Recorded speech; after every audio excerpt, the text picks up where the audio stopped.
Sudah Guntur, sudah saya jadikan co-host. Baik, Bu. Ya. Silahkan kelompok 9 bisa dimulai.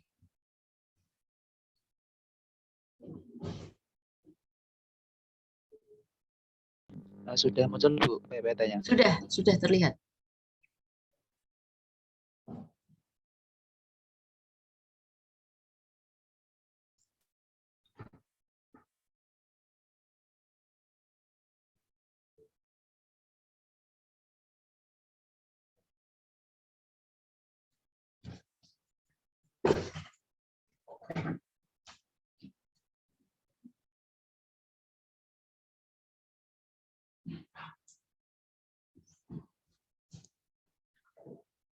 Maaf Bu, untuk moderator sepertinya belum bisa join.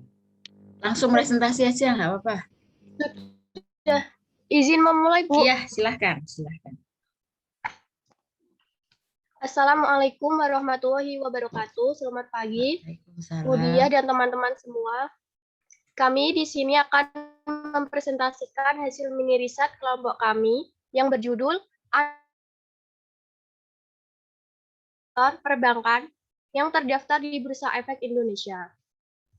Next.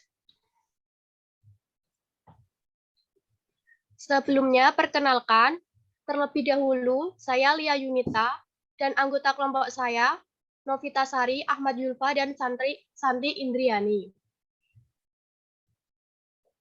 Outline yang kami bahas pada pertemuan kali ini yaitu latar belakang, tujuan penelitian, data dan variabel penelitian, hipotesis penelitian, metodologi penelitian, hasil dan pembahasan, serta kesimpulan.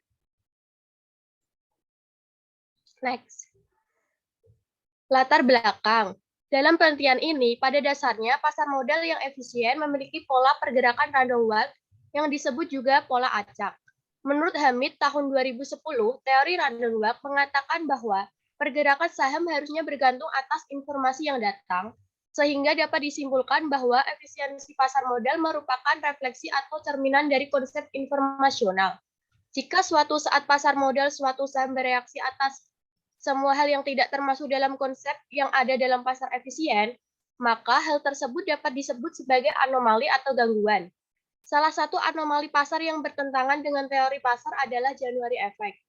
January Effect adalah suatu kondisi anomali yang terjadi di pasar modal, di mana pada bulan Januari terjadi kecenderungan rata-rata pengembalian bulanan saham pada bulan ini lebih tinggi dibandingkan bulan-bulan lainnya.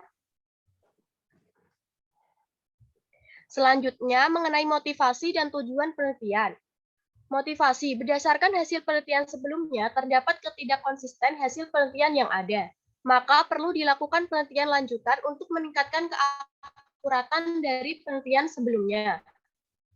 Sedangkan tujuan penelitian ini bertujuan untuk membuktikan apakah terjadi anomali kalender pada saham perusahaan subsektor keuangan yang tergabung dalam indeks LQ45 pada Januari sampai bulan Desember tahun 2019 sampai tahun 2020.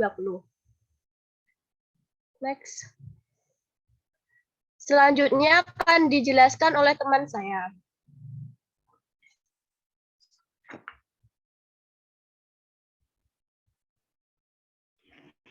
Data dan variabel penelitian.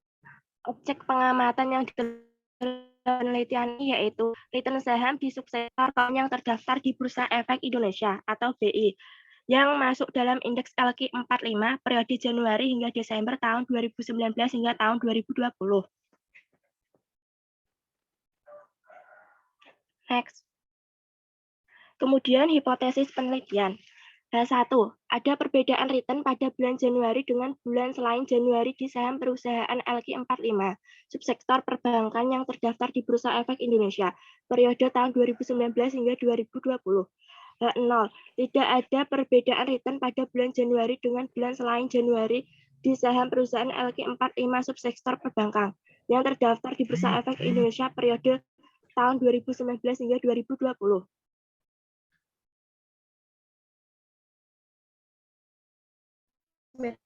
Penelitian ini merupakan penelitian kuantitatif dengan teknik pengambilan sampel, teknik purposive sampling, dan data dianalisis dengan analisis deskriptif, uji normalitas, dan uji hipotesis. Kemudian hasil dan pembahasan analisis deskriptif. Perusahaan subsektor perbankan yang masuk dalam indeks LQ45 bulan Januari sampai Desember periode tahun 2019 dan 2020 yaitu Bank BTN, Bank Mandiri, Bank BRI, Bank BCA, dan Bank BNI. Berdasarkan hasil analisis deskriptif menggunakan SPSS, dapat diketahui bahwa jumlah data pengamatan dari sampel 5 perusahaan LQ45 subsektor perbankan di Bursa Efek Indonesia adalah 120. Data tersebut bersumber dari harga penutupan periode Januari sampai Desember tahun 2019 sampai 2020. Pada variabel return Januari dan selain Januari terdapat nilai terendah adalah minus 0,0740, yang berarti return paling kecil terdapat pada bulan Februari di saham perusahaan Bank BTN sebesar minus 7,4%. Dan nilai terbesar adalah 0,0260, yang berarti return paling besar terdapat pada bulan Mei di saham perusahaan yang sama yaitu Bank BTN sebesar 2,6%. Nilai rata-rata return saham pada perusahaan sampel sebesar minus 0,0065 atau minus 0,65%. Dengan nilai standar deviasi sebesar 0,0182 menunjukkan variasi yang terdapat pada rata-rata total return saham.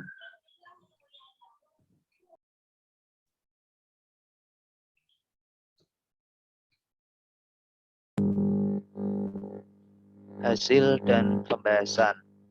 Berdasarkan hasil uji normalitas data pada tabel 2 dapat dijelaskan bahwa nilai asumsi return Januari dan return selain Januari masing-masing adalah 0,200 dan 0,000 dengan alfa 0,05. Menunjukkan sebagian data tidak normal pada return selain Januari karena lebih kecil dari 0,05. Oleh karena itu, pengujian selanjutnya digunakan uji non-parametrik yaitu uji Wilcoxon Sigden Rank Test.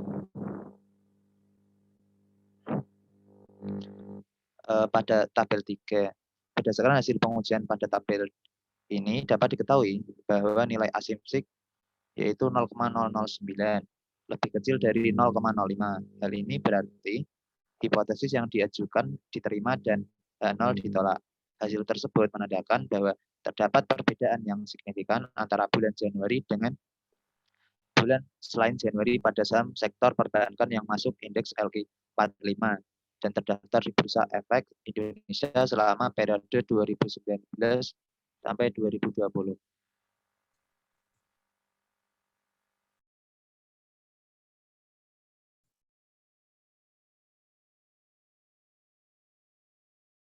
Ini terdapat kesalahan penulisan sehingga dapat disimpulkan berdasarkan hasil pengujian hipotesis. Berdasarkan hasil pengujian hipotesis di atas dapat disimpulkan bahwa terdapat return saham antara bulan Januari dengan bulan selain Januari. Hasil pengujian menggunakan uji Wilcoxon Sigden Rank Test menunjukkan nilai 0,009 yang lebih kecil dari alfa 0,05 yang berarti saham perusahaan LQ45 subsektor perbankan periode Januari sampai Desember tahun 2019 sampai tahun 2020 mengalami Januari Effect.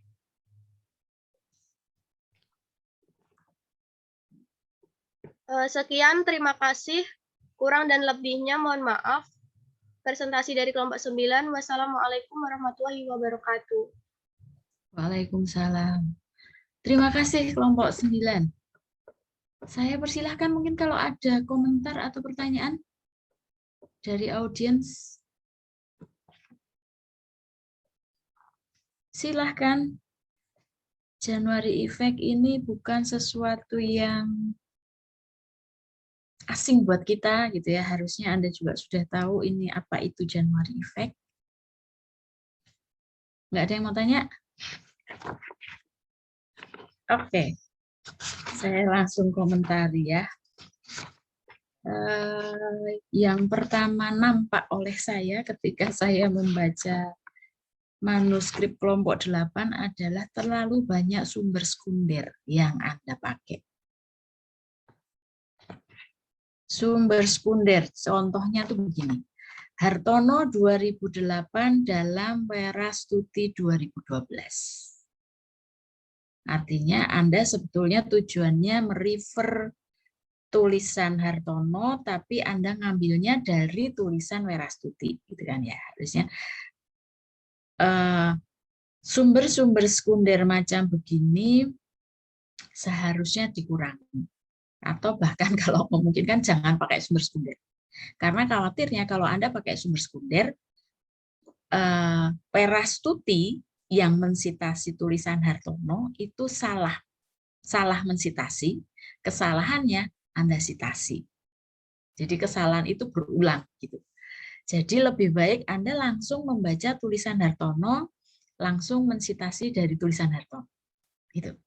Jadi kurangin sumber sekundernya gitu, karena ini banyak banget itu. Tulisan saya juga dijadikan sebagai sumber, tapi sumber sekunder juga. Misalnya begini, Fauzi 2007 dalam Cahyaningtyah dan Putra 2013.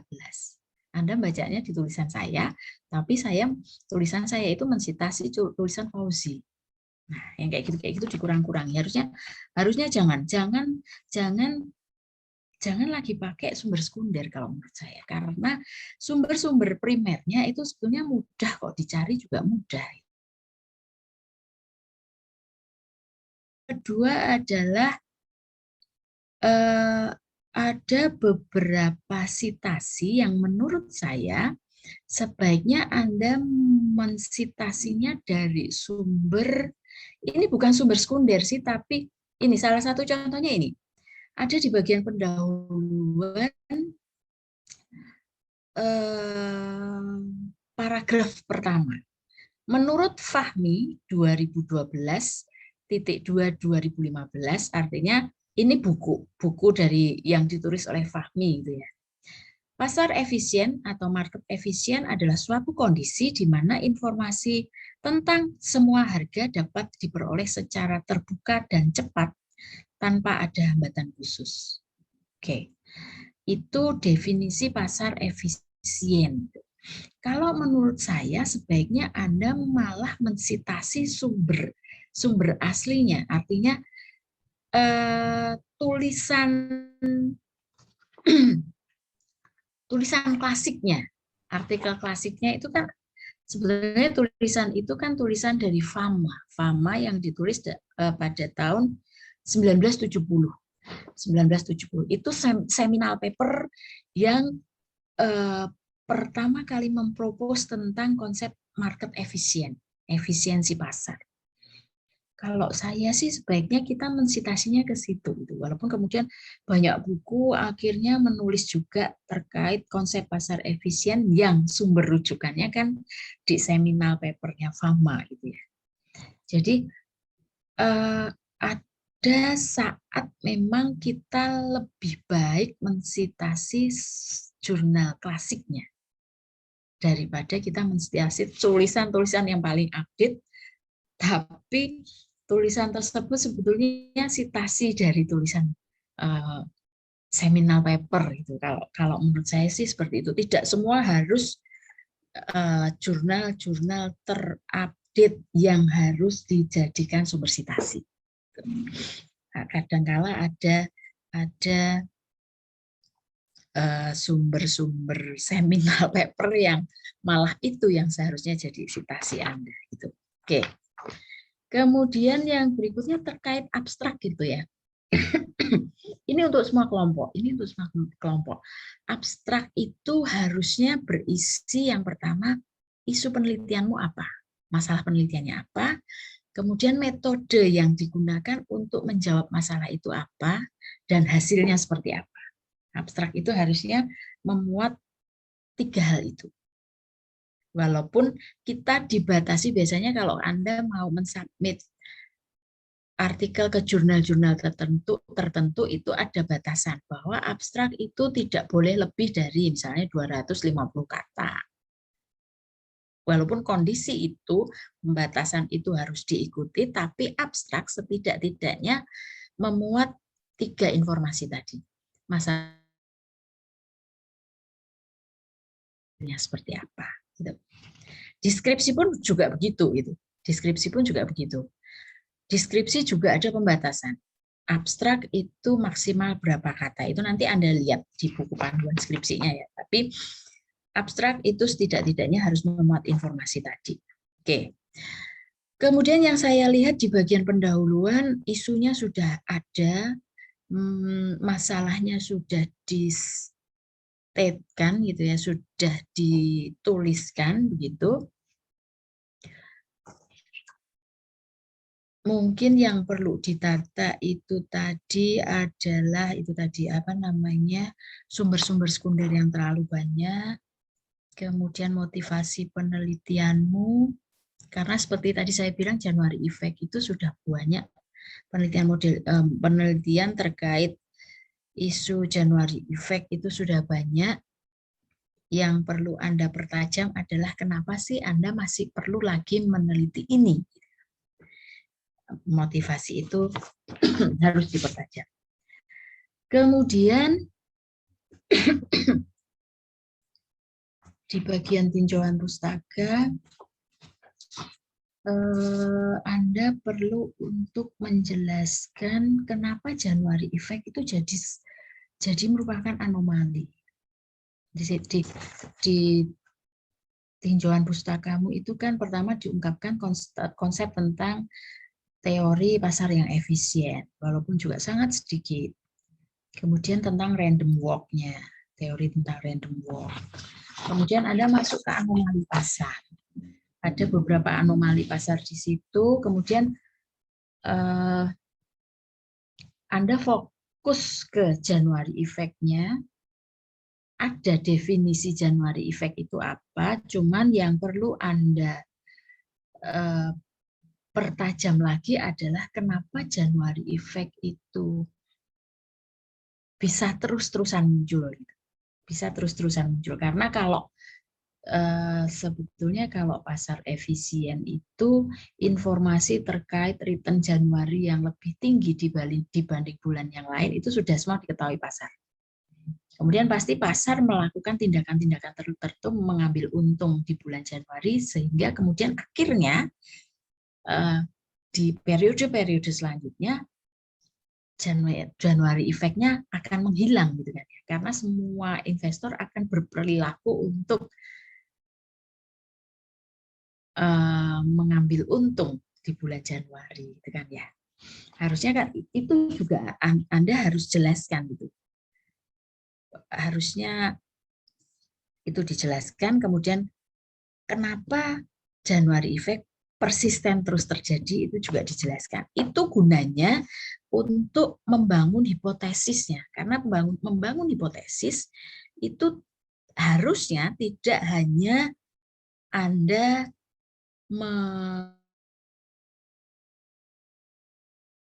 menuliskan penelitian-penelitian terdahulunya saja. Ini loh penelitian terdahulu yang mengatakan eksistensi Januari Effect itu ada di pasar modal Indonesia.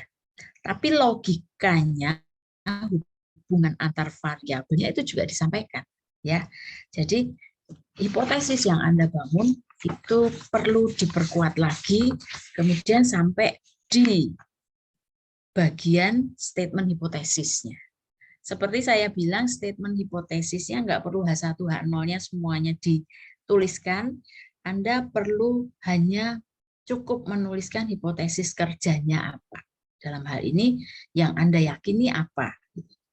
Nah, kemudian yang menjadi pertanyaan saya, statement hipotesis Anda itu ada perbedaan return bulan Januari dengan bulan selain Januari.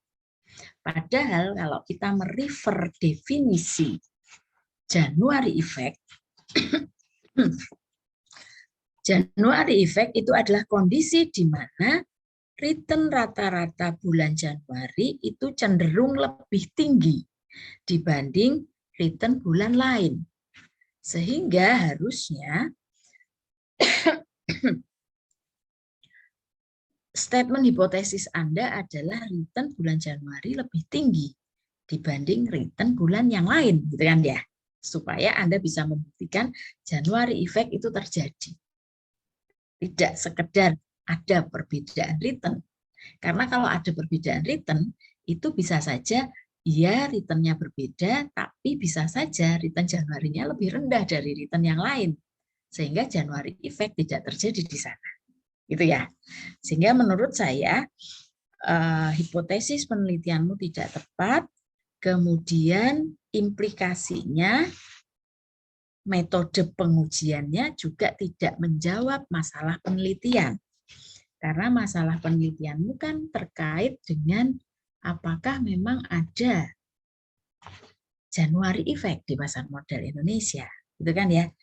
Jadi hipotesisnya tidak inline dengan masalah penelitiannya, sehingga kemudian metode yang dipakai itu kan cuma sekedar uji beda, itu pun juga tidak akan menjawab masalah penelitiannya.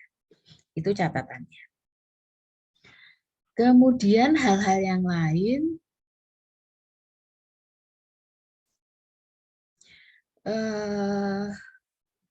terkait dengan sampel penelitianmu. Oke, jadi di bagian awal itu Anda mengambil LQ45. LQ45 sebagai populasi penelitian. Alasannya adalah Anda butuh untuk memang cuman menguji perusahaan-perusahaan yang aktif diperdagangkan. Saham-saham perusahaan yang aktif diperdagangkan. Tapi kemudian Anda memperkecil itu pakai purposive sampling, kriterianya adalah saham perusahaan sektor keuangan. Nah, yang di bagian ini Anda tidak menjelaskan kenapa yang diambil cuma sektor keuangan. Itu ya.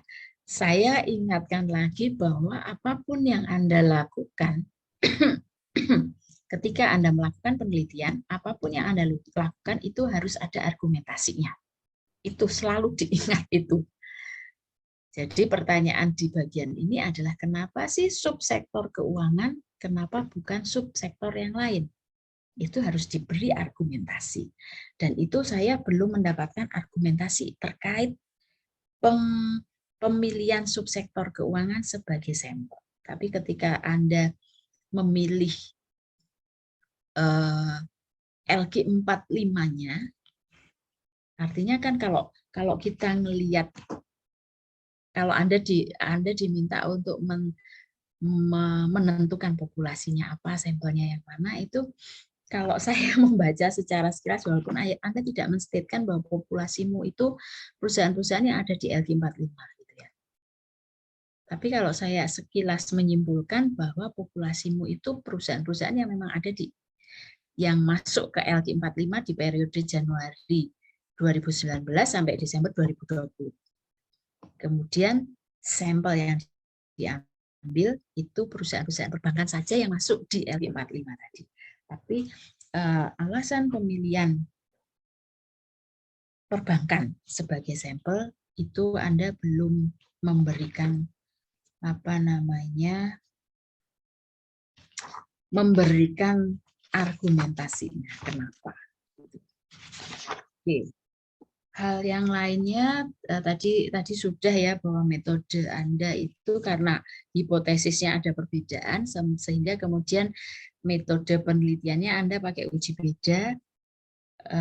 Yang Anda pakai adalah Wilcoxon Sign Rank Test karena hasil uji normalitasnya tidak normal datanya. Kalau Anda menjawab hipotesis yang Anda tuliskan, tidak salah sih pengambilan alat analisis ini, tapi ketika Anda mengkaitkan dengan masalah penelitianmu di latar belakang, itu masalah penelitianmu, isunya itu Anda ingin tahu apakah Januari efek itu terjadi di pasar modal Indonesia. Jadi tidak inline-nya malah di situ. Sehingga Anda harus di bagian hipotesisnya itu harus inline dulu dengan rumusan masalahnya, gitu ya. Oke. Sehingga saya tidak membahas secara dalam di metode penelitianmu. Kemudian di bagian pembahasan Anda sudah berusaha melakukan pembahasannya. Di sana ada muncul istilah window dressing. mau hubungkan dengan kemarin kita sudah bahas apa earning management, itu bisa juga di sana window dressing hubungannya ke earning management. Kemudian setelah pembahasan itu seharusnya Anda sampaikan keterbatasan penelitianmu itu apa. Keterbatasan penelitiannya apa, sehingga nanti di bagian saran itu tidak muncul tiba-tiba begitu. Saran itu muncul dari adanya keterbatasan penelitian. Saran terkait penelitian yang akan datang itu muncul dari keterbatasan penelitiannya, gitu ya. Oke. Sebetulnya ini keterbatasannya ada sih, tapi keterbatasannya ditulis sudah di bagian saran. Jadi saran satu keterbatasan pada penelitian ini adalah bla bla. Nah, itu dipindah aja. Keterbatasan penelitiannya disampaikan di bagian pembahasan, di akhir-akhir pembahasan. Kalau mau dibeli subjudul keterbatasan penelitian sih nggak apa-apa. Kemudian dari situ muncul saran untuk penelitian yang akan datang. Itu terkait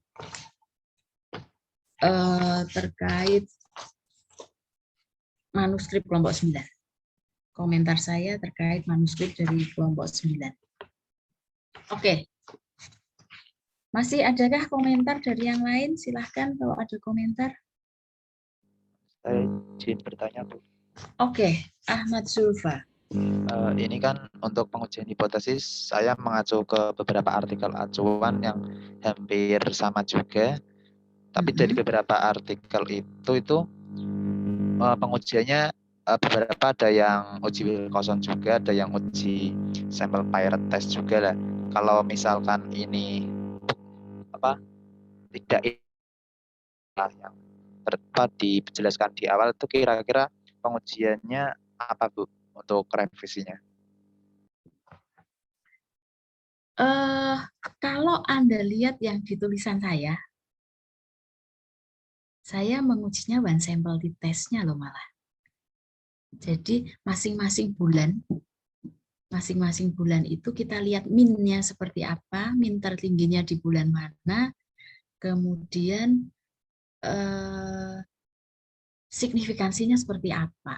Karena kalau Anda menggunakan uji beda saja, itu seperti saya bilang tadi, Anda tidak menjawab pertanyaannya, tidak menjawab pertanyaan penelitian, karena pertanyaan penelitiannya adalah return di bulan Januari itu lebih tinggi daripada di return di bulan-bulan lain. Gitu kan? Sementara kalau uji beda itu cuman Anda mengelompokkan Januari, non-Januari, kemudian ada perbedaan return. Perbedaan itu bisa saja lebih tinggi atau lebih rendah. Itu masalahnya begitu.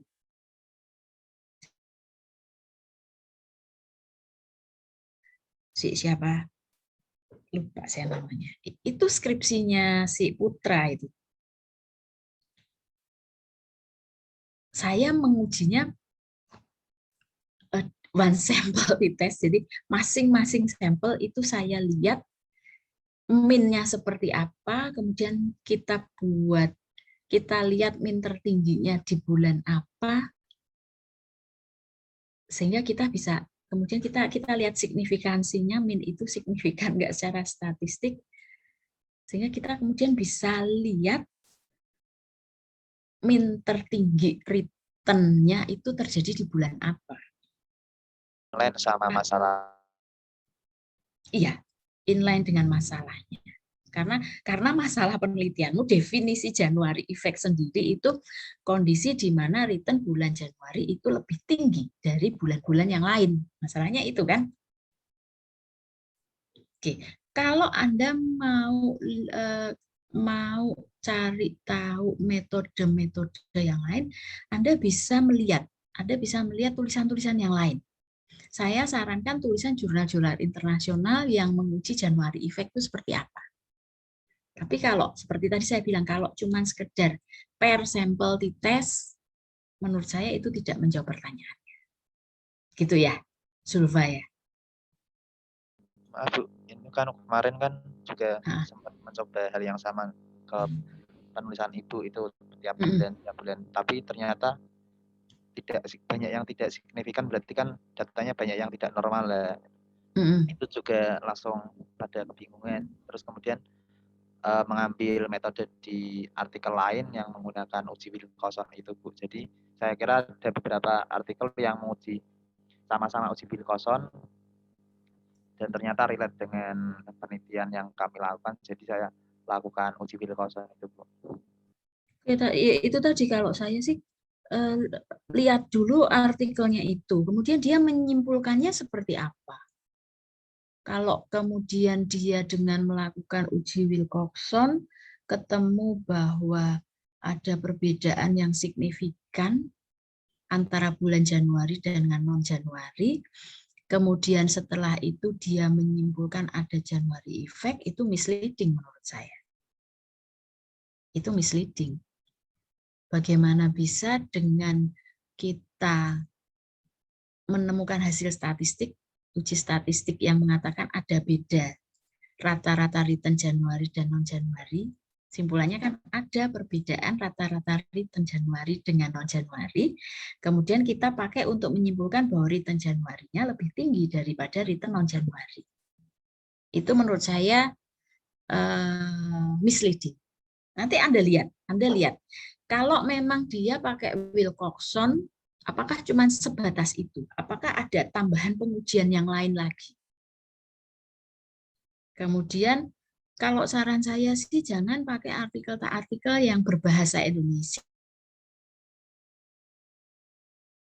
Tidak terakreditasi nasional gitu ya. Walaupun yang terakreditasi pun kadang-kadang juga sembarangan juga. Kalau saya coba Anda lihat jurnal-jurnal internasionalnya. Jurnal internasional pun Anda harus lihat yang memang dia publish di jurnal yang bereputasi. Bagaimana cara dia menjawab hipotesis terkait bahwa return Januari itu lebih tinggi daripada return bulan yang lain. Gitu ya, Sulfa ya. Coba Anda cari lagi, baca lagi sampai Anda menemukan bagaimana cara menjawab hipotesis yang mengatakan bahwa return Januari lebih tinggi dari return bulan yang lain. Hipotesismu pun harusnya dirubah, bukan ada perbedaan return. Begitu. Oke. Ada yang lain lagi mau bertanya, mau mengomentari?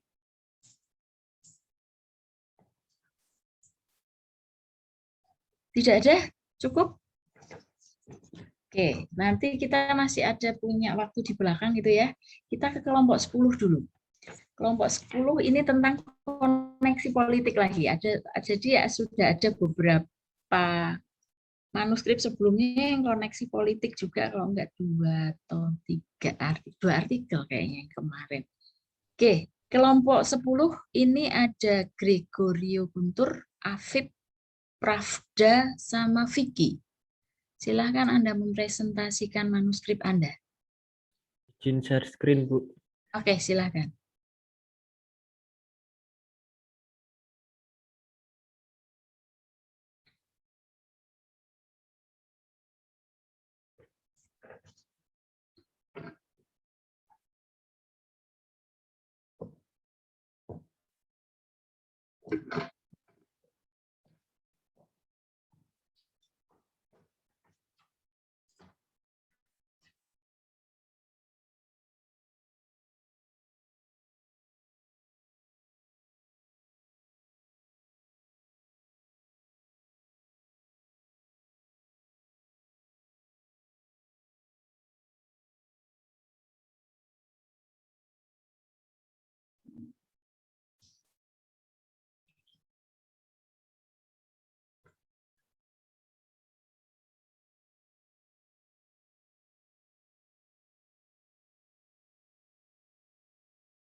Assalamualaikum warahmatullahi wabarakatuh.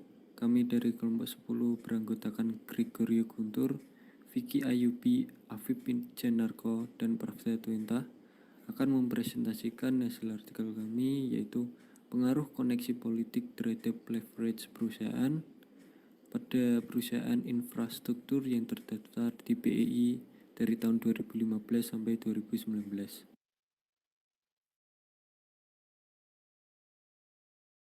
Merupakan negara berkembang di mana pemerintah ini selalu ikut mendukung pelaksanaan bisnis yang ada di Indonesia. Dan juga Indonesia merupakan salah satu negara yang mempunyai pengaruh politik yang kuat dalam bisnis. Menurut Hill 2009, perusahaan yang memiliki koneksi politik dikarenakan adalah salah satu penentu utama dari lingkungan suatu kelembagaan.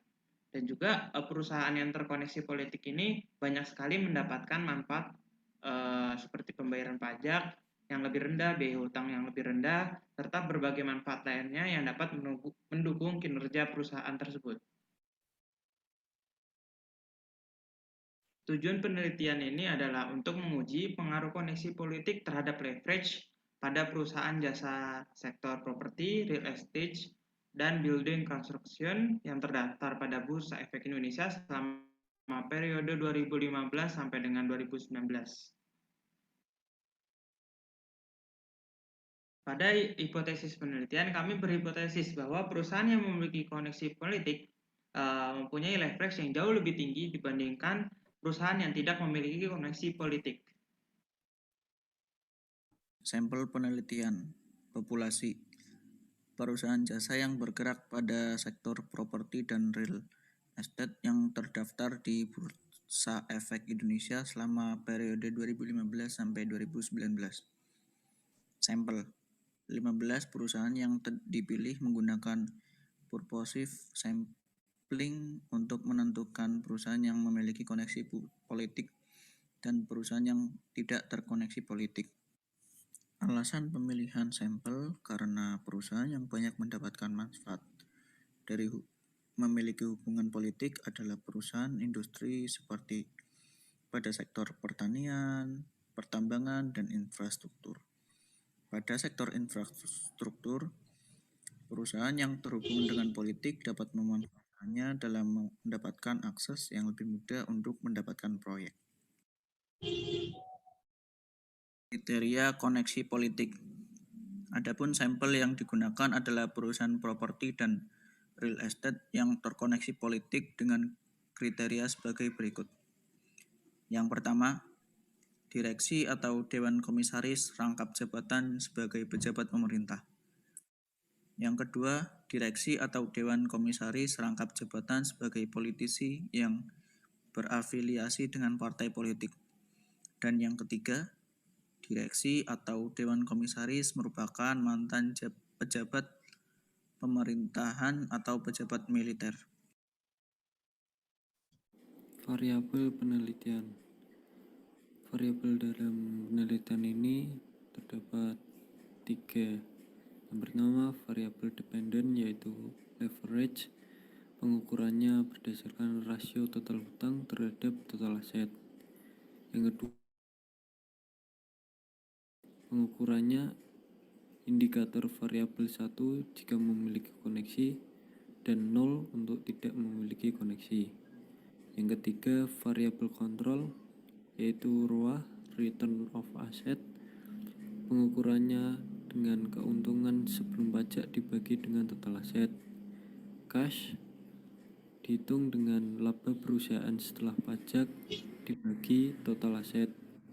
Tran aset, pengukurannya dengan aset tetap dibagi dengan total aset. Yang terakhir yaitu size, pengukuran dengan logaritma natural dari total aset. Metode penelitian. Dalam penelitian ini, kami melakukan pengukuran dengan model sebagai berikut. Leverage sama dengan alpha ditambah beta 1 politik ditambah beta 2 ROA ditambah beta 3 size ditambah beta 4 cash ditambah beta 5 tran aset dan ditambah E. Ya, selanjutnya tabel 2 merupakan statistik deskriptif variabel penelitian, yang mana dari mean, standar deviasi, dan median. Diketahui bahwa N untuk perusahaan terkoneksi politik yaitu sebanyak 25, sedangkan N untuk perusahaan yang tidak memiliki koneksi politik berjumlah 50. Untuk variabel pertama yaitu leverage memiliki rata-rata 0,435 untuk perusahaan terkoneksi politik, sedangkan tidak terkoneksi politik memiliki nilai 0,404. Kemudian ROA memiliki rata-rata 0,050 untuk perusahaan terkoneksi politik dan 0,038 untuk perusahaan tidak terkoneksi politik. Selanjutnya size yaitu memiliki nilai rata-rata 26577 untuk perusahaan terkoneksi politik, sedangkan untuk perusahaan tidak terkoneksi politik memiliki rata-rata 24395. Kemudian untuk cash memiliki rata-rata 0,048 dan 0,031. Kemudian trans aset memiliki rata-rata 0,479 dan 0,674. Dari tabel ini diketahui bahwa rata-rata leverage perusahaan terkoneksi politik lebih tinggi dibandingkan rata-rata perusahaan yang tidak terkoneksi politik. Artinya, perusahaan yang memiliki koneksi politik akan memiliki leverage yang lebih besar jika dibandingkan perusahaan yang tidak terkoneksi politik. Selanjutnya kita masuk ke tabel 3. Tabel 3 merupakan hasil uji korelasi antara variabel penelitian terhadap leverage. Yang pertama, variabel sebesar 0,794 secara signifikan. Kemudian untuk ROA memiliki hubungan negatif sebesar 0,238 secara signifikan juga. Kemudian untuk variabel cash memiliki hubungan negatif dengan leverage sebesar 0,214 tidak signifikan. Kemudian trans aset memiliki hubungan positif dengan leverage sebesar 0,091. Kemudian size memiliki hubungan negatif dengan leverage sebesar 0,028. Dengan hasil tersebut maka dapat dilihat bahwa koneksi politik benar mempengaruhi relasi secara positif dan signifikan terhadap leverage perusahaan. Tabel 4 merupakan hasil analisis regresi dengan hasil sebagai berikut. Untuk yang pertama, koneksi politik atau politik memiliki nilai 0,262 signifikan. Kemudian ROA, return on asset, memiliki nilai -1904 tidak signifikan. Kemudian cash memiliki nilai 2,248 tidak signifikan. Untuk trend aset memiliki nilai -0,373 tidak signifikan. Kemudian size atau ukuran perusahaan memiliki nilai -0,002 tidak signifikan.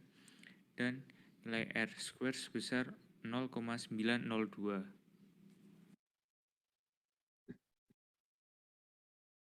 Yang terakhir yaitu kesimpulan dan saran. Berdasarkan hasil penelitian, kami berkesimpulan bahwa koneksi politik berpengaruh positif terhadap tingkat leverage pada perusahaan, terutama sektor properti. Sejalan dengan hipotesis yang telah dibuat bahwa perusahaan sektor properti yang memiliki koneksi politik akan mempunyai leverage yang lebih besar daripada perusahaan sektor properti yang tidak memiliki koneksi politik. Kemudian saran bagi penelitian selanjutnya yaitu peneliti dapat menyiapkan biaya untuk mendapatkan data yang lebih akurat untuk suatu perusahaan agar mendapatkan hasil penelitian yang akurat dan informasi yang diberikan jelas dan detail. Sekian presentasi dari kelompok kami, kurang lebihnya mohon dimaafkan. Wassalamualaikum warahmatullahi wabarakatuh. Oke, waalaikumsalam. Terima kasih kelompok 10. Saya langsung komentari aja ya. Nanti kalau masih ada pertanyaan di belakang setelah komentar saya. Oke, kalau untuk yang kelompok 10 ini,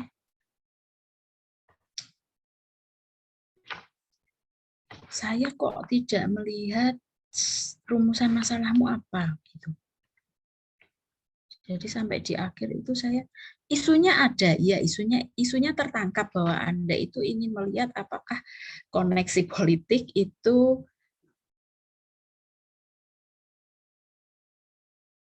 sampai ke belakang-belakang statement atau rumusan masalahnya itu ya nggak ada. Padahal itu perlu gitu ya. Perlu Anda menstatekan rumusan masalahmu itu apa. Kalau menurut saya begitu, karena sampai akhir itu saya tidak melihat ada rumusan masalahnya. Kemudian akan lebih mudah kalau saya sih ya, cara berpikirnya biasanya akan lebih mudah begini. Saya munculkan dulu isu penelitiannya apa, kemudian masalah penelitiannya ini kan bisa dari fenomena, bisa dari research gap, yang kayak gitu kita munculkan, kemudian setelah itu kita baru bawa ke setting penelitiannya. Penelitian kita itu settingnya mau di mana gitu. Kalau menurut saya akan lebih mudah begitu. Oke, kemudian yang selanjutnya adalah ada banyak kalimat-kalimat itu yang sebetulnya Anda butuh untuk dukungan. Kalimat itu sebetulnya kalimat siapa? Atau Anda, contohnya begini, perusahaan yang banyak mendapat manfaat dari memiliki hubungan politik adalah perusahaan industri, seperti pada sektor pertanian, pertambangan, dan infrastruktur. Nah, kalimat itu, kalau kalimat Anda sendiri, kan saya tidak akan percaya begitu saja, kata siapa. Gitu kan ya. Nah, Anda perlu memberi dukungan ini, Anda sumbernya dari mana? Statement itu sumbernya dari mana? Hasil penelitian orang lain kah? Dan sebagainya, itu perlu ada dukungan. Gitu ya. Jadi, karena ada beberapa kalimat yang menurut saya itu harusnya ada sumber dukungannya gitu. Dukungan dari entah itu penelitian, entah itu teori, tapi Anda menuliskan begitu saja tanpa Anda beri sumbernya. Ini contoh yang lain. Perusahaan yang memiliki koneksi politik banyak diatur oleh pemerintah dalam pengaturan kinerjanya. Perusahaan dengan ukuran yang besar cenderung membangun hubungan politik untuk mendukung bisnis yang dimilikinya. Ini kan harusnya info-info ini kan berasal dari penelitian-penelitian yang terdahulu yang memang sudah meneliti gitu terkait koneksi politik. Nah, yang kayak gitu beri sumber referensinya, gitu, sitasinya dari mana gitu. Kalau biasanya kita itu kalau di bab-bab awal gitu ya, latar belakang dan sebagainya, itu tulisan-tulisan yang kita masukkan itu sumbernya dari kita mensitasi orang lain. Kalimat-kalimat kita sendiri itu ketika kita membahas hasil penelitian, pembahasan, itu kalimat-kalimat kita sendiri baru muncul di sana. Tapi kalau di latar belakang, kajian literatur, itu kan kita mensitasi dari tulisan orang lain. Sehingga mutlak untuk Anda menuliskan sumber sitasinya. Kemudian saya sedikit terganggu dengan leverage. Sebelum itu ya, di kajian literatur itu Anda perlu menampilkan dulu grand teorinya apa. Penelitian ini Anda pakai grand teori apa, itu belum ada. Kalau Anda jeli melihat penelitian-penelitian yang sudah mereka biasanya akan pakai range seeking teori. Teori range seeking itu kan mencari rente gitu. Nah, itu sebetulnya teori pinjaman, bukan teori manajemen keuangan, tapi ini teori pinjaman yang bisa kita pakai untuk menjelaskan hubungan koneksi politik dengan kinerja keuangan. Anda mungkin bisa pakai teori itu. Coba dilihat lagi lebih detail teorinya. Karena di kajian literatur Anda harus punya grand teorinya apa. Oke, kemudian ke leverage tadi. Terkait leverage, coba Anda lihat lagi definisi leverage-nya. Anda di sini Anda malah memasukkannya degree of operating leverage, degree of financial leverage, dan seterusnya, sehingga kemudian definisi operasional leverage Anda menjadi rasio total hutang dibagi total aset. Gitu ya. Padahal kalau misalnya kita lihat leverage sendiri secara teori keuangan, leverage itu kan pengungkit gitu ya. Pengungkit artinya seberapa manfaat utang yang kita pakai itu bisa menaikkan penjualan kita. Kemudian kalau secara umum di manajemen keuangan itu rasio leverage itu kita lebih bicara proporsi hutang terhadap rata-rata ekuitas pemegang saham gitu. Nanti Anda lihat lagi gitu. Kalaupun Anda mau pakai rasio leverage yang rasio total hutang terhadap total aset, itu Anda harus memberi argumentasi tadi. Tidak-tidaknya ada argumentasinya. Kenapa sih rasio leverage yang Anda pakai itu rasio leverage yang itu? Ya, karena di sini pun saya tidak menemukan. Kemudian yang lain-lainnya lagi, di bagian kajian literatur itu tahu-tahu Anda firm size, cash holding gitu kan ya. Sementara variabel-variabel itu sama sekali nggak muncul gitu sebelum-sebelumnya. Sehingga kan pertanyaannya ini variabel untuk apa gitu kan ya. Karena kemudian di hipotesis penelitiannya pun Anda menghipotesiskan perusahaan yang memiliki koneksi politik mempunyai leverage yang jauh lebih besar dibanding perusahaan yang tidak memiliki koneksi politik.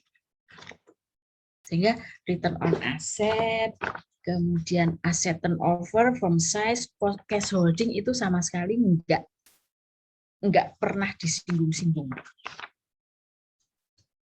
Walaupun di model regresi Anda itu ada. Kalau kita orang keuangan yang sudah biasa membaca jurnal begini, kita paham bahwa Anda itu punya intensi itu memasukkan ROA, size, cash, dan lain-lainnya tadi sebagai variabel kontrol. Tapi setidak-tidaknya sampaikan itu dulu di latar belakang. Kenapa perlu memasukkan variabel kontrol sih? Kenapa itu yang dipilih sebagai variabel kontrol? Itu juga sudah ada disinggung di bagian latar belakang, gitu ya. Oke. Kemudian Anda perlu membangun hipotesisnya lebih dieksplor lagi di bagian itu. Seperti tadi saya bilang, membangun hipotesis itu tidak hanya Anda perlu menampilkan penelitian-penelitian terdahulunya yang menunjukkan hasil penelitiannya adalah ada hubungan koneksi politik dengan leverage. Enggak cuman itu, enggak cukup itu tidak mencukupi. Anda juga harus menjelaskan kenapa hubungan itu bisa terjadi, logikanya seperti apa, teorinya seperti apa, sampaikan juga itu. Oke. Yang lainnya lagi adalah di bagian sampel penelitian. Saya bacakan kalimat Anda begini. Sampel yang digunakan dalam penelitian ini sebanyak 15 perusahaan yang dipilih menggunakan positive sampling untuk menentukan perusahaan yang memiliki koneksi politik dan metode random sampling untuk perusahaan yang tidak memiliki koneksi politik. Jadi Anda menggunakan dua teknik sampling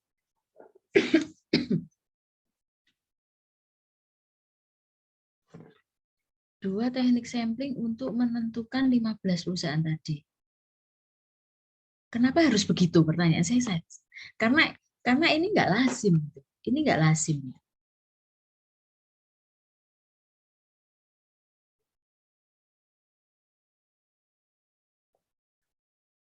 Harusnya gimana? Harusnya gimana? Untuk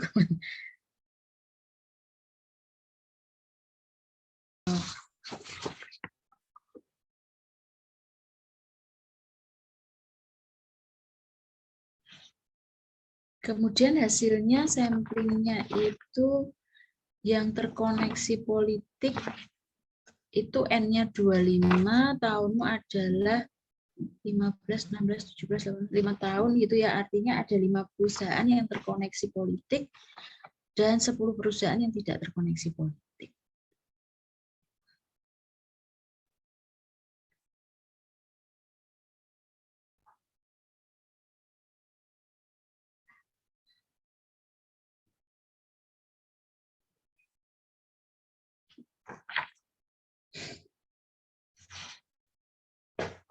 Ini saya raja ini deh.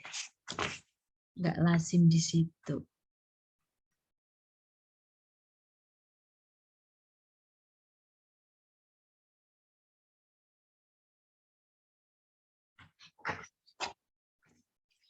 Nanti Anda lihat lagi ya. Nanti Anda lihat lagi penelitian-penelitian model begini, sampel cara menetapkan sampelnya seperti apa. Nanti Anda lihat lagi. Oke, kemudian definisi variabel kontrol. Saya kok rada aneh dengan definisi variabel kontrol. Variabel kontrol adalah variabel yang dikendalikan atau dibuat konstan sehingga pengaruh variabel independen terhadap dependen tidak dipengaruhi oleh faktor luar yang tidak diteliti. Anda menyatakan itu sumbernya dari Sugiono 2016. Kalau iya variabel kontrol itu variabel yang dibuat konstan, artinya nanti di independen variabelmu itu konstan nilainya. Padahal kan enggak, gitu kan ya. Hati-hati loh dengan definisi ini, karena variabel kontrol itu masuk jadi variabel independen. Namanya aja variabel, gitu kan. Variabilitas nilainya tetap ada, dia nggak dibikin konstan di situ. Kalau yang selama ini saya tahu, kenapa Anda memasukkan variabel kontrol di situ, itu variabel-variabel yang memang menjadi determinan Y. Dan dari penelitian-penelitian yang terdahulu, variabel-variabel ini memang pengaruhnya signifikan dan robust di penelitian-penelitian yang sudah-sudah begitu. Sehingga kita perlu memasukkan variabel-variabel ini ke dalam model kita. Itu yang saya tahu variabel kontrol. Ya, nanti hati-hati. Anda cari definisi variabel kontrolnya. Hati-hati dengan definisi itu. Oke.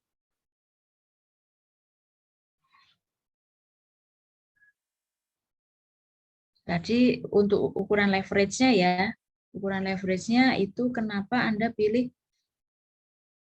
karena di bawahnya itu juga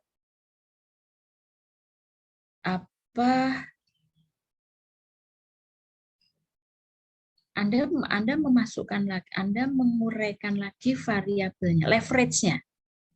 Leverage adalah jumlah utang yang digunakan untuk membiayai atau membeli aset-aset perusahaan.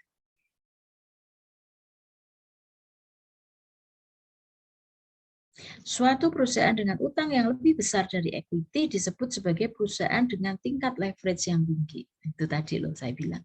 Jadi leverage itu kalau di keuangan itu lebih ke kita membandingkan total utang dengan ekuitas gitu. Jadi kemudian kalau Anda mengambil ukuran leverage-nya total utang dibagi total aset, itu Anda harus menjelaskan kenapa ukuran leverage-mu yang ini. Ya, dijelaskan alasannya apa.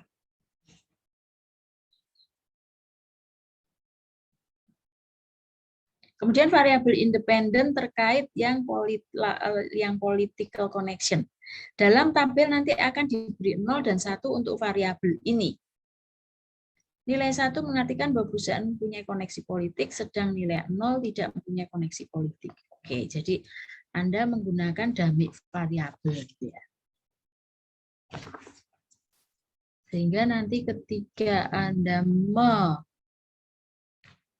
memaknai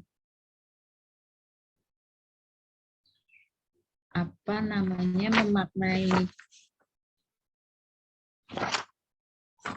di bagian deskriptif statistiknya, harusnya political connection-nya itu maknanya berbeda dari yang lain. Tuh, nanti dicek lagi deskriptif statistiknya. Hasilnya sudah ada, kemudian yang tidak ada adalah Anda tidak memberikan pembahasan. Jadi Anda cuma menyampaikan hasil pengolahan datanya, ini hasilnya, tapi Anda tidak melakukan pembahasan. Padahal penting. Penting untuk Anda memberikan pembahasan. Malah pentingnya kan di situ ya. Jadi tambahkan pembahasannya, pembahasan itu Anda mengkaitkan dengan penelitian-penelitian yang sudah gitu ya. Kemudian Anda memberikan saran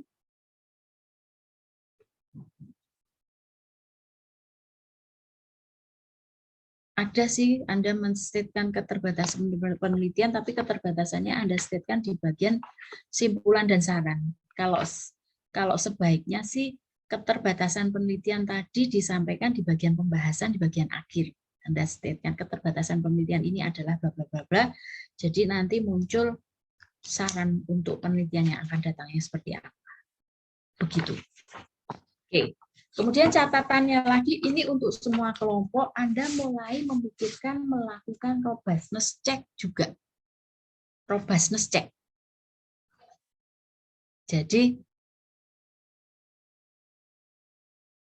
penelitian keuangan itu trennya sekarang begitu. Artinya penelitianmu itu akan lebih bagus kalau memang penelitian itu kokoh gitu kan ya.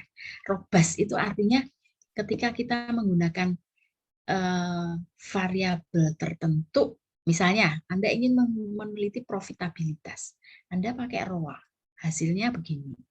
Kemudian Anda ingin lihat kalau kita pakai ROE, hasilnya sama enggak kurang lebihnya.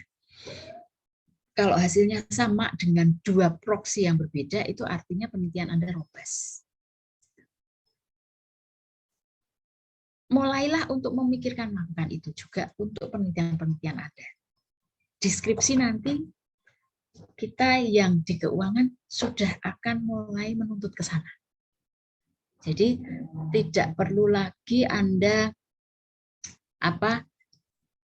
kalau yang penelitian Anda memang Anda ingin fokus di political connection, ya sudah konsen aja, fokus aja di political connection, itu saja yang dihipotesiskan, walaupun ada variabel kontrol yang lain, karena ini tidak menjadi fokus utama, ini tidak perlu dihipotesiskan. Fokusnya connection, political connection, ya sudah hipotesiskan saja connection political connection-nya seperti apa, variabel kontrolnya tidak usah dihipotesiskan. Yang dulu kan semua dihipotesiskan. Variabel independennya 5, ya semua dihipotesiskan, kan ya. Nah, itu nggak perlu lagi. Fokus saja di mana, kemudian tambahkan variabel kontrolnya. Yang lain lagi, kita akan melangkah lebih maju lagi, lakukan robustness check. Robustness check yang paling mudah itu adalah dengan mengganti-ganti ukuran, Pak. Ukuran variabelnya. Tadi contohnya kalau Anda mau uji profitabilitas bisa pakai ROA, kemudian ganti dengan ROE. Itu paling mudah. Ya. Mulai lakukan itu, mulai pikirkan nanti skripsi Anda akan seperti apa. Oke, begitu. Masih adakah pertanyaan? Masih saya buka sampai 15 menit ke depan, jadi jam 9 kurang 15 kita harus sudah selesai gitu ya. Masih adakah pertanyaan? Silakan kalau mau bertanya. Tugas Anda selanjutnya adalah Anda memperbaiki artikel Anda. Tadi saya bilang minggu depan kita mestinya masih ada pertemuan ke-15. Tapi itu kita pakai untuk independent study, jadi Anda masing-masing kelompok diskusi untuk memperbaiki artikel, dan perbaikan artikelnya itu kurang lebih masih 1 bulan sebelum UAS, karena saya dan Pak Brantas tadi sudah saya sampaikan, kita bersepakat kita ngambil ujian akhir semesternya itu jadwalnya menjatuhkan di minggu kedua, supaya revisi Anda lebih panjang. Gitu ya. Sehingga waktu Anda itu kurang lebih akan 1 bulanan. Karena jadwal ujian akhir semesternya adalah tanggal 5 sampai 16 Juli. 5 sampai 16 Juli. Harus sudah submit revisi artikelnya itu kapan nanti akan saya umumkan di grup, tapi ancang-ancangnya yaitu di minggu kedua ketika ujian akhir semester. Begitu. Jadi tolong diperbaiki, kalaupun misalnya Anda memang tidak sanggup nambah data karena keterbatasan waktu, ya nggak apa-apa sih pakai data yang ada, walaupun nanti kalau deskripsi data Anda nggak boleh sekecil ini gitu ya, datanya harus lebih besar gitu.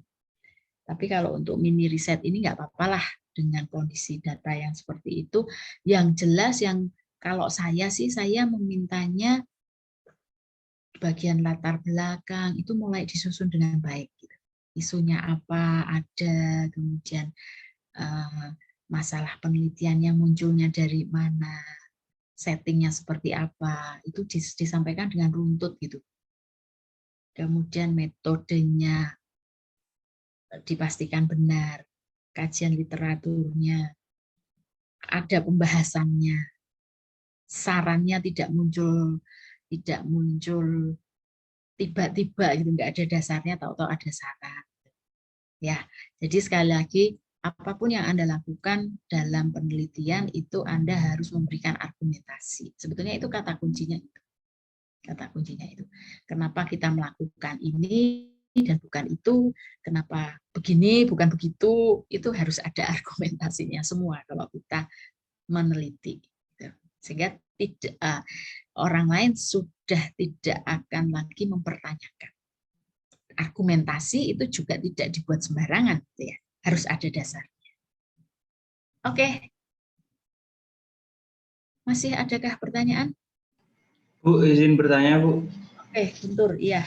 Ini, Bu, terkait yang sumber sekunder terkait apa, sitasi. Kendala saya itu waktu saya mencari sitasi di beberapa artikel tuh, kadang artikel itu tidak mencantumkan sitasi yang dimaksudkan itu loh, Bu. Kayak dari penulis yang Pasio itu, Bu. Nah, itu dia nggak men-statekan di daftar pustakanya gitu. Lalu kita mau cari yang langsung primernya itu seperti apa ya, Bu? Kalau di Vasio itu yang contohnya dia tidak mencantumkan sumbernya, sumber sitasi dia yang kayak apa? Itu mungkin tulisannya Vasio. Iya. Nah, tapi saya itunya di artikel yang lain, Bu. Mendapatkan tulisannya itu saya dapatnya di artikel yang lain gitu. Artikel yang lain dia nulis tapi dia tidak mencantumkan sitasi. Nah, iya, betul, Bu. Nah, itu saya mungkin kesulitan mencari sumber primernya di situ sih, Bu. Ya, mungkin itu tulisan dia, tulisan si penulis yang Anda baca itu. Artinya gini loh, kalau kita sebagai peneliti itu kita sudah tahu kode etiknya. Kalau saya mensitasi tulisan, kalau saya mensitasi tapi saya tidak mencantumkan sumber, itu artinya saya mengakui tulisan orang sebagai tulisan saya, itu nggak benar. Gitu. Kemungkinan kalau Anda baca tulisan seseorang nggak ada sitasinya, mungkin itu memang statement dia, hasil dari penelitiannya entah apa. Gitu. Jadi sumber sitasinya ya tulisan yang Anda baca itu. Tapi kalau misalnya begini, kalau misalnya sumber sekunder yang tadi, Hamid dalam Cahyaningtyah dan Putra 2013, Hamid 2010 dalam Cahyaningtyah 2013. Itu artinya Anda baca tulisan saya dan Putra di tahun 2013. Di dalam situ saya mensitasi tulisan Hamid. Entah apa yang saya sitasi. Oh, ini kalau yang ini, teori random walk itu. Saya mensitasinya dari tulisan Hamid. Nah, mestinya Anda langsung nyari sumbernya dari tulisan Hamid. Gitu. Paham ya maksud saya, Guntur ya? Jadi kalau memang Anda tidak yakin jurnal yang Anda baca itu bagus, artinya dia kode etiknya saja sudah diabaikan, jangan dipakai, cari yang lain. Banyak kok jurnal yang bisa jadi acuan Anda. Kemudian tadi hati-hati dalam memilih jurnal. Nggak semua jurnal itu bisa jadi Anda jadikan sumber acuan. Karena banyak jurnal hasil penelitian yang sebetulnya enggak ada banyak kesalahan di sana, entah itu metodenya dan sebagainya. Sehingga kalau Anda ingin mencari jurnal-jurnal yang memang kredibel, bisa dipercaya, itu Anda cari sumber jurnalnya. Itu artinya jurnal itu dipublikasikan di sumber-sumber yang terpercaya juga. Kalau jurnal nasional ya setidak-tidaknya jurnal-jurnal itu terakreditasi Sinta 1, Sinta 2 itu kan akreditasi paling bagus di situ. Kalau jurnal internasional ya dia jurnal yang bereputasi. Misalnya dia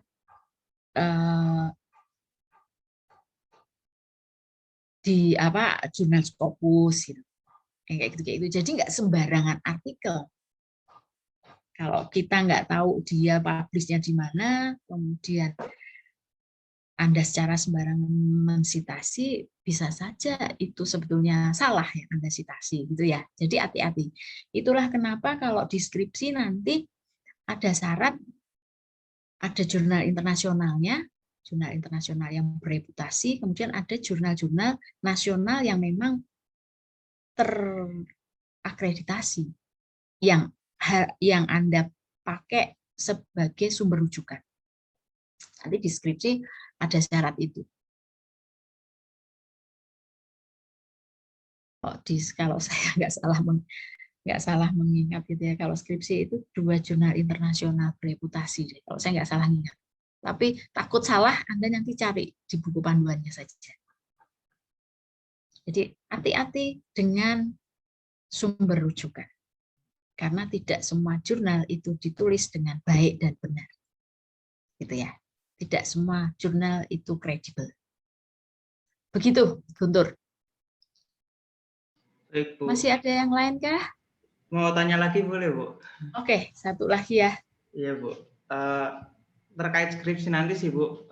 Itu baiknya itu kita menulis kalau mau mengajukan itu kan kita harus menulis latar belakangnya terlebih dahulu ya, Bu ya. Nah, itu kita baiknya itu mencari sumber rujukan artikel-artikel dulu, apa kita langsung sambil jalan gitu, Bu, berdampingan gitu? Oke.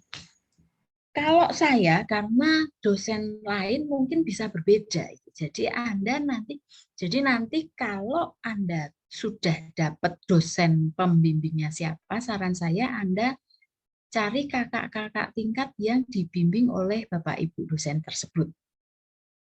Tanyakan saja kebiasaan pembimbing itu gimana. Kalau saran saya sih itu. Jadi Anda cari tahu dulu dosen pembimbingmu itu stylenya gimana, inginnya seperti apa, karena tiap dosen bisa berbeda-beda gitu kan ya.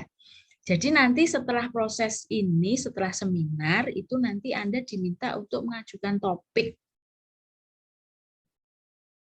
Topik itu nanti akan divalidasi oleh jurusan untuk Anda mendapat pembimbing skripsi. Tapi belum tentu juga pembimbing skripsimu itu setuju dengan topik yang kalian pilih. Bisa saja topik yang nanti akan dikolek gitu ya, salah satu dari Anda lah nanti akan mengumpulkan topik-topik dari kelas ini untuk diajukan ke jurusan untuk dapat pembimbing skripsi. Seperti tadi saya bilang, topik ini juga nanti belum tentu disetujui oleh pembimbing. Jadi nanti topik skripsi Anda itu Anda konsultasikan dengan pembimbing. Kalau saya sih biasanya minta ke mahasiswa, kalaupun dia sudah punya topik, enggak apa-apa. Biasanya yang saya minta adalah mahasiswa membuat outline. Artinya tulisan pendek gitu ya, 1-2 halaman, sebetulnya isu yang ingin diangkat itu yang seperti apa.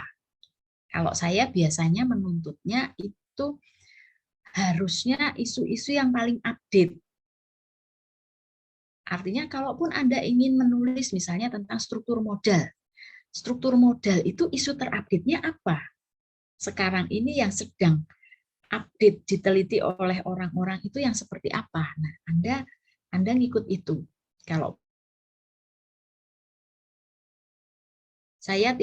biasanya saya tidak mau lagi kalau Anda cuma sekedar meneliti determinan struktur modal, karena itu sudah banyak banget, sudah 20-30 tahun yang lalu diteliti. Nah, sekarang yang biasanya saya minta ke mahasiswa itu yang paling update itu apa sih masalah di struktur modal, itu yang Anda teliti. Gitu. Biasanya saya cuma meminta outline-nya, artinya di situ Anda sudah mulai mencari dukungan-dukungan literaturnya. Dukungan-dukungan literaturnya Anda sudah mulai memetakan gitu ya. Penelitian-penelitian terkininya di struktur modal itu petanya seperti apa. Guntur. Kalau saya biasanya begitu. Dari situ nanti saya baru akan menyetujui atau saya meminta hal lebih dari itu. Kalau saya biasanya begitu. Jadi di awal-awal kita fikskan dulu topiknya, masalah penelitiannya apa. Tapi seperti tadi saya bilang, mungkin cara saya berbeda dengan dosen-dosen yang lain. Itu tergantung dosennya. Jadi kalau saran saya sih setidak-tidaknya Anda tahu dulu style dosennya, taunya dari mana? Ya dari mahasiswa-mahasiswa yang sudah dibimbing, artinya kakak-kakak kelas Anda gitu kan ya. Ngobrol aja sama kakak-kakak tingkat. Rada sulitnya sih memang karena sekarang kita online gitu ya. Kalau yang dulu offline itu kan biasanya kalau Anda nunggu dosen pembimbing itu pasti ketemu deh sama orang lain yang nunggu juga itu. Nah, bisa ngobrol di situ gitu. Tapi bagaimanapun menurut saya penting Anda untuk ngobrol dengan sesama mahasiswa bimbingan dosen yang sama supaya Anda dapat trik dan tipsnya untuk ngadepin dosen. Gitu. Begitu. Ada yang lain lagi? Oke ya, sudah ya. Sudah ya, oke. Jadi minggu depan Anda independent study. Saya akan ngisi mulangnya minggu depan, tetap saya isi. Kemudian setelah itu kita masuk minggu tenang. Anda tunggu kabar dari saya hasil revisi artikel Anda harus disubmit kapan. Begitu. Oke. Sudah, terima kasih untuk